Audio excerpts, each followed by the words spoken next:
असली माँ कौन? एक अद्भुत कहानी। ये कहानी 300 साल पहले की है। एक महिला को शादी के 12 साल हो गए थे लेकिन उसे संतान सुख नहीं मिला था। बच्चे को पाने के लिए उस महिला ने न जाने क्या क्या उपाय किए थे। डॉक्टरों के पास गई थी, बाबा भक्तों के पास गई थी। जिसने जिस मंदिर, जिस मस्जिद, गुरुद्वारा या चर्च में जाने के लिए कहा उस हर जगह गई थी।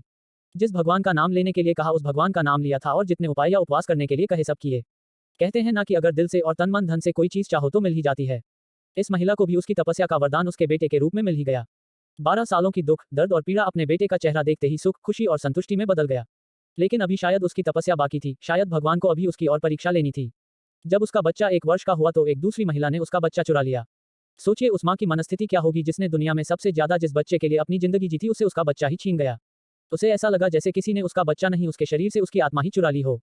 उस दिन से उस माँ का जैसे खाना पीना सोना सब छूट गया था। उसे ना भूख लगती, ना प्यास लगती, ना नींद आती। हार मान जाए वह माँ कैसी। अपने बच्चे को ढूंढने में उसने जमीन आसमान एक कर दिया और आखिरकार उसने अपने बच्चे का पता लगा ही लिया। वह पहुंच गई उस चोर महिला के पास अपने बच्चे को वापस लेने के लिए।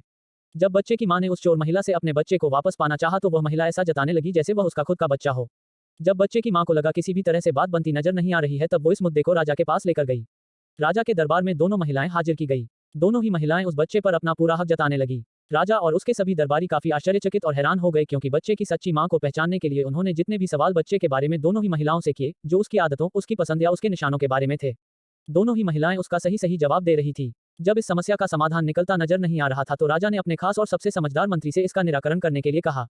मंत्री ने बिना 1 मिनट की देरी किए तुरंत राजा से कहा कि महाराज मुझे लगता है कि ये दोनों ही इस बच्चे की मां है।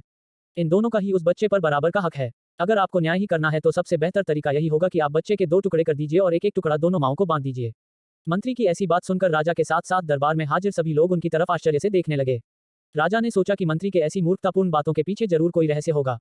वह बिना सोचे समझे ऐसी बात कभी नहीं कर सकते। राजा ने तुरंत अपने सिपाहियों से कहा कि मंत्री की बात पर अमल किया जाए और इस बच्चे के 2 टुकड़े कर दिए जाएं। बच्चे की असली मां ने यह फैसला सुनते ही राजा के पैर पकड़ लिए और बोली महाराज मुझ पर इतना जुल्म मत कीजिए। आप चाहे तो बच्चे को उस महिला को दे दीजिए लेकिन उसके 2 टुकड़े कर मत मारिए। मेरा बच्चा मेरे पास नहीं रहा तो चलेगा, इस दुनिया में तो रहेगा। मंत्री जी ने राजा से कहा महाराज यही उस बच्चे की असली मां है और जो वहां पर शांत खड़ी है वह है चोर। राजा ने तुरंत उस बच्चे को उसके असली मां को सौंपने के लिए कहा और उस चोर महिला को फांसी की सजा सुनाई।